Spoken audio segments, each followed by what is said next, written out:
ये तो केमिस्ट्री का सिंपल लॉ है यहाँ पर, PV is equal to NRT, जहाँ पर प्रेशर, एटमॉस्फेरिक प्रेशर कांस्टेंट है, आर कांस्टेंट है, number of molecules of air ये भी कांस्टेंट है। तो वेरिएबल्स यहाँ पर दो ही है, एक वॉल्यूम और एक टेम्परेचर। हेलो सर, एक क्वेश्चन है।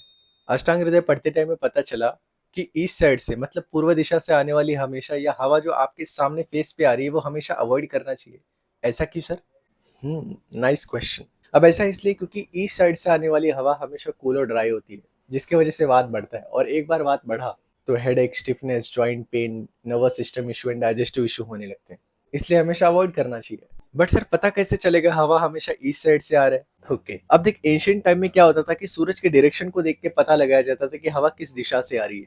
अगर तू सूरज के सामने फेस करके खड़ा है और एयर करंट डायरेक्ट तेरे फेस पे आ रहा है तो हवा ईस्ट साइड से आ रहा है, और हवा अगर तेरे बैक साइड से आ रहा है तो हवा वो वेस्ट साइड का है। अब साइंटिफिकली बात करें तो सोलार हीटिंग और जियोग्राफी एक इंपॉर्टेंट रोल प्ले करता है। ईस्ट साइड की हवा मोस्टली अर्ली मॉर्निंग में नोटिस करते हैं, बिफोर सनराइज, जिस समय जमीन एकदम ठंडी होती है। अब ऐसा इसलिए क्योंकि सूरज अपने एकदम लो होराइजन पर होता है, तो ईस्ट साइड के एयर मासेस को और जमीन को वो हीट ही नहीं मिलता ताकि वो एब्जॉर्ब कर सके, जिसकी वजह से जमीन ठंडी होती है और ज्यादा डेंस होती है। बट सर यहाँ पर डेंसिटी का क्या लेना देना है? डेंसिटी के बारे में, ये तो केमिस्ट्री का सिंपल लॉ है यहाँ पर, PV is equal to NRT, जहाँ पर प्रेशर, एटमॉस्फेरिक प्रेशर कांस्टेंट है, आर कांस्टेंट है, number of molecules of air ये भी कांस्टेंट है। तो वेरिएबल्स यहाँ पर दो ही है, एक वॉल्यूम और एक टेम्परेचर।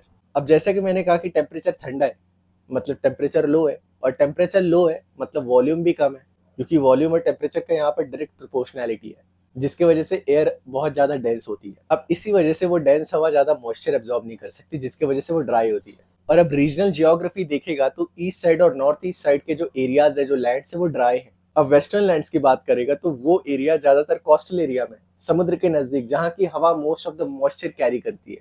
इसीलिए ईस्ट साइड की हवा और नॉर्थ ईस्ट की हवा ज्यादातर ड्राई होती है, समझा? अब इस ठंड की वजह से वेजो कंस्ट्रक्शन कॉज होगा, जिसकी वजह से जॉइंट्स और मसल्स को ब्लड कम पहुंचेगा, तो ऑटोमेटिकली स्टिफनेस और पेन बढ़ गया ना। अब ये डिफरेंट सिस्टम पे डिफरेंट तरीके से काम करता है। अब अर्ली मॉर्निंग में बॉडी का टेम्परेचर लो रहता है, कॉर्टिसोल रिदम शिफ्ट हो चुका रहता है। एक रेस्पिरेटरी सिस्टम का एग्जांपल लेते हैं। जो पेशेंट एस्थमेटिक है और जो इंडिविजुअल बहुत सेंसिटिव है, इस ठंड की वजह से वो ब्रोंकोस्पाज्म ट्रिगर होगा, जिसकी वजह से उसका जो भी रेस्पिरेटरी प्रॉब्लम है वो वर्स हो जाएगा, प्रतिशय का प्रॉब्लम बढ़ जाएगा, एयरवेज का इरिटेशन बढ़ेगा, समझा? तो ओवरऑल बात यही है कि अगर आचार्य ने बोला है कि ईस्ट साइड से आने वाली हवा अवॉइड करो तो अवॉइड करो।